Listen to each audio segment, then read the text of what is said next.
All right. Crazy Samurai 400 versus 1. Uh, I just finished this movie and I thought I'd talk about it a little bit. And I also figured I wouldn't subject Patrick to this movie. Uh, so I'll just give my thoughts on it now. It's an ambitious movie starring Tak Sakaguchi, who's pretty great. He's been around forever. He was in Versus. It's a kind of an indie action movie from the 90s, early 90s. It's pretty good. It's got good things and bad things about it. He was in Mutant Girl Squad as the villain, one of my favorite movies. He's really good in that. He's sort of a jack of all trades. He's a stuntman, action choreographer, actor, comedian, director. So he plays in this movie Miyamoto Musashi, loosely based off of a true story. It's kind of hard to say what is true and what is myth in Musashi's life, but there is a story of Musashi where um he was in a fight with an entire clan and killed the entire clan. And that's kind of what this movie is based off of. And the kind of the twist in this movie is that Mu- it's all most of it shot in one cut. It's a long, very long battle.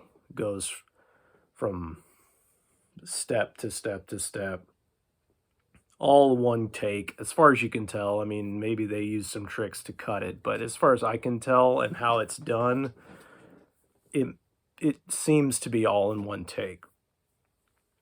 And my my overall feeling on that is maybe their ambitions got away from them a little bit because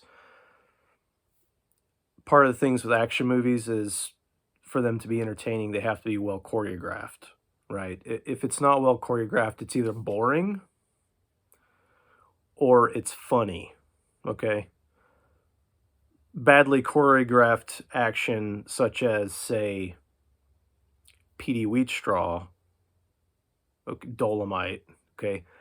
It's funny because it's kind of ridiculous and bad.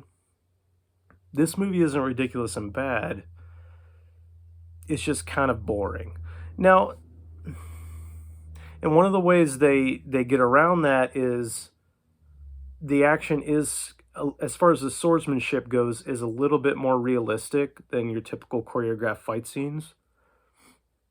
Now, I'm not a swordsman. I I've practiced aikido for over a decade and I understand a little bit about how the samurai would use a sword. So this is a little bit closer to that. It's a little bit more like kenjutsu, a little bit more like kendo, but that doesn't make it entertaining. But at the same time, it also, to me, kind of shows glaring mistakes in the simplicity in the sword fighting. So literally this movie sets up with you have this clan, Musashi killed the leader of this group, and then everybody else wants revenge. He ambushes them. Big fight ensues. Kind of goes through this town, different stages, but he does repeatedly. It's the same thing over and over again, and I'm going to demonstrate this. I have my bokken. This is a bokken just simply means wooden sword. This is actually Musashi, the real Musashi later in life preferred the bokken. He believed it was a more versatile weapon, and he would actually duel people with katana, and he would beat them with one of these. But I don't have a katana, so I'm just going to use this to demonstrate. In this movie, Sakaguchi is this is how this is what he's doing. The whole time he's holding a sword like this. It's very lazy. Attack always comes in from his left. Every person that attacks him, I'm going to say 99 out of 100 attacks, it's a cut from this direction. He knocks it away. knocks it away, cuts. Knocks it away, cuts. He'll go to the ankle, he'll go to the knee, he'll go to the midsection. But it's like all of his opponents don't know how to cut to their left. So a backhand cut is this way. So they're all cutting from their right to his left. And he's always cutting from his left to their right. And I mean, it varies a little bit, but the meat of the fighting is this. It's this. Every once in a while, he'll do an overhead cut to the top of the head, Shomanuchi cut. What you want to do is get about this much of the blade, go into the front of the head, into the brain, and snap it out. It's a quick kill. So that stuff's very accurate as far as how an actual sword fight would have gone. It would have been some deflections and one or two cuts and it'd be over. But it doesn't make it entertaining. And also, I have an issue with, he's, like I say, in a better choreographed movie, say like 13 Assassins, which is one of the best samurai films ever made, they are doing this clashing of blades. This one seems to be going for simplicity and more accuracy in a lot of ways, but the whole time he's doing this edge on thing the whole time, doing this. That'll destroy your sword immediately. So an accurate, if you're going to go to that more realistic thing, your sword's here. It's in front of you all the time. Like, I want to get straight on. I don't want to. I've got my phone leaning up against a wine bottle, so I don't want to knock it over. But if you're guarding your center, you can then deflect to either side. And the idea is, say a cut's coming in, you deflect with the side of your blade, you come up and you cut. He's holding it like this the whole time. If a cut comes in from this side, he's basically got one option, and it's this deflection. So the blade slides off of the side, and then you cut through. Well, that never happens because they don't attack him from that side. So he's just standing like this.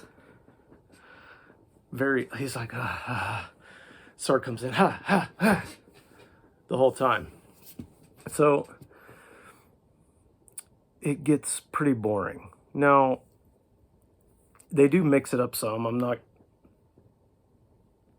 not just going to say it's all that.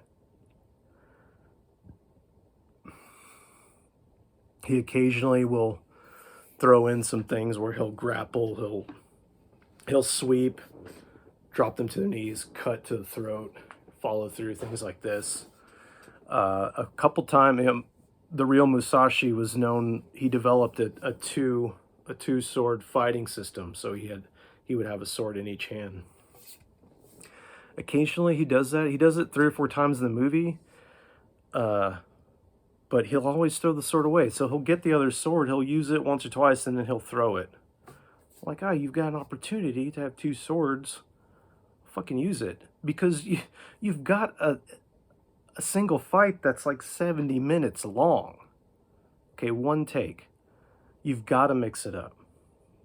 And so how they do that in this movie is, okay, he'll fight this huge group of guys. He'll kill them. He'll kind of go to the next little area. It's literally like watching a video game being played, because he'll beat all the kind of lower tier, kind of the guys that you just, no problem. He'll go and he'll literally walk into kind of a side area. He'll push something away, pick up a water jug, like a bamboo water jug.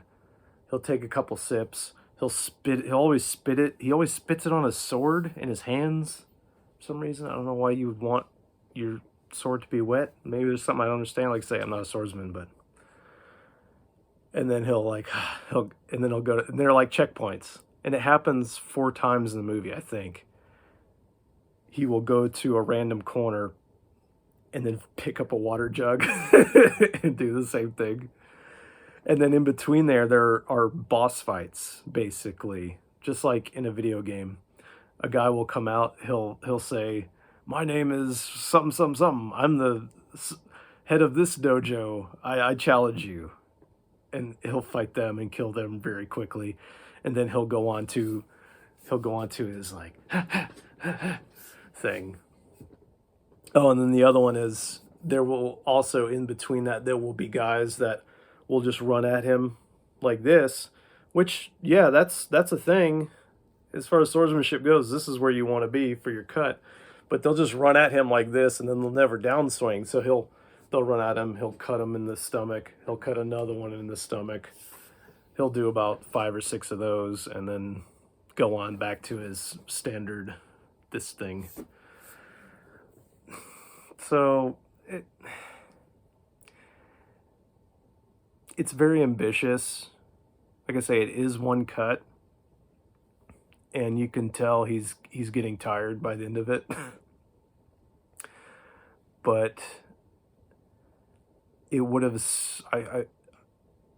I think that they wanted that gimmick to draw in, basically for the back of the box in the title. Wow, it's this one battle and one cut.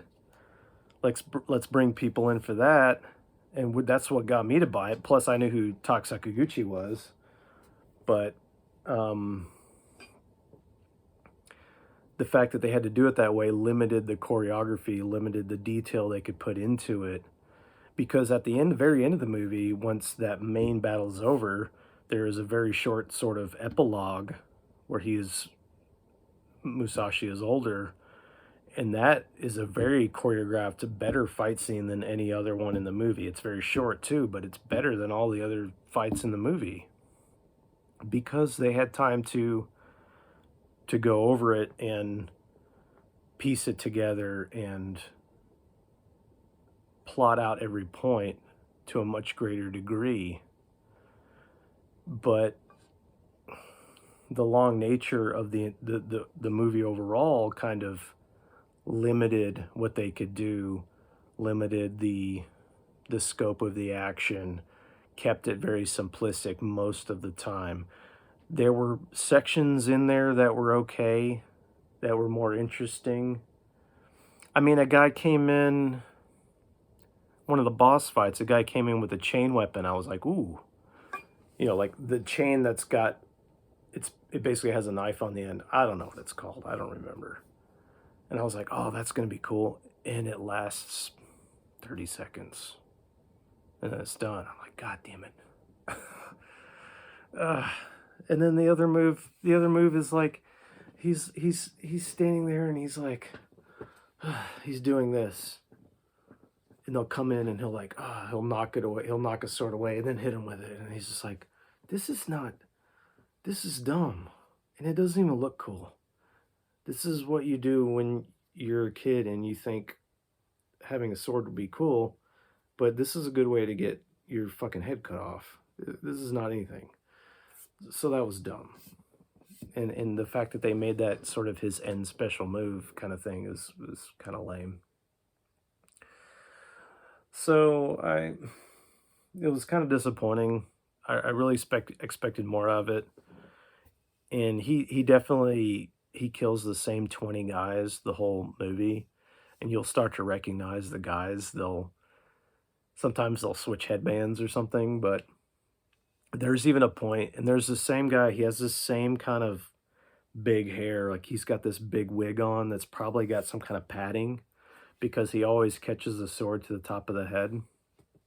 There's even the scene where this guy gets killed probably 10 times in the same scene. And, well, it's all one scene, but in the same section. You'll even see him get it, and he stumbles kind of behind this wall, and you can see kind of his sword where he's holding it. You can see it sticking behind, and he's waiting. And then the camera kind of goes over, and then you see him run over to the side to circle around to attack again a minute later. So it's you know, it's cool that they were able to do what they were able to do, but they weren't able to do it to a degree that actually made it fun and interesting. I mean, watch an action movie like The Raid, any of the John Wick movies, highly choreographed, highly practiced, very technical, so many moving parts, and that's what makes it interesting because you're seeing all those little details thrown in, and this movie is the same 4 moves, 3, 4 moves over and over and over again. And it's just, you get exhausted by the end of it. So if you really like samurai movies, if you're into just saying what filming something like this very long shot, if you're interested in seeing something like that, maybe check it out. But I can't say it was good. It was interesting just from that's the filmmaking standpoint, but I'm gonna have to I'd have to give it a 2 out of 5. Um, it's just I don't really I wouldn't plan on watching it again, um, unless, I knew somebody and they were just like, "Yeah, they heard about it and they said, I wanna see what that's like for myself." "Okay, we'll watch it, you'll see," but if you if you wanna watch a massive battle in a samurai movie, 13 Assassins, or hell, go all the way back to Seven Samurai if you've got 3.5 hours, but 13 Assassins is to me, is one of the best movies ever. This movie, you could tell it was low budget, you could tell they were really stretching beyond what they had, which is admirable, but they didn't really hit what they wanted to do. So yeah, there you go. Crazy Samurai 400 versus 1. Little bit of a disappointment, but, uh, you know, maybe you learned a little bit about handling a sword.